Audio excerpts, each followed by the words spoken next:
A holy gathering is underway in Rome this week that could impact the future of the Catholic Church. Pope Leo is meeting with the world's cardinals at the Vatican.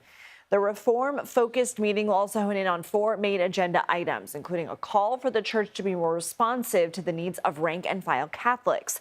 CBS News foreign correspondent Chris Livesay is in Rome with more. Chris, the strongest indication of the direction the Pope is hoping to lead the church is this call for the full implementation of the reforms of Vatican II. What does that mean?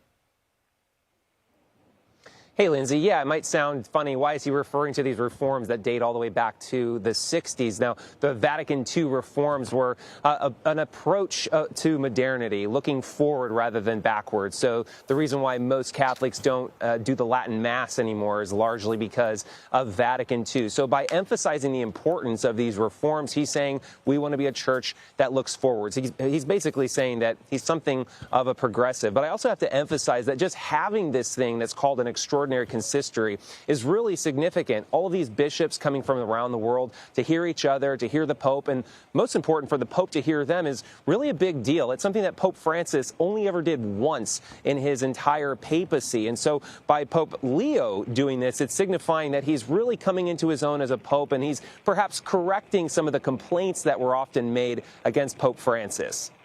During this time, has the pontiff offered any reaction to some of the bigger news stories, such as the situation in Venezuela or even yesterday's deadly shooting by an ICE officer in Minneapolis? Yeah, so far, nothing on Minneapolis, but yes, with regards to Venezuela. In fact, even before there was any kind of intervention in Venezuela, back in December, Pope Leo urged the Trump administration not to remove Maduro by force. And then more recently, in recent days, he said that he wants the Constitution of Venezuela to be respected, also the sovereignty of the people to be respected. Remember that Pope Leo spent most of his life in Latin America, more time than he spent in the United States. So it'll be interesting to see if he has more to say as this crisis in Venezuela progresses.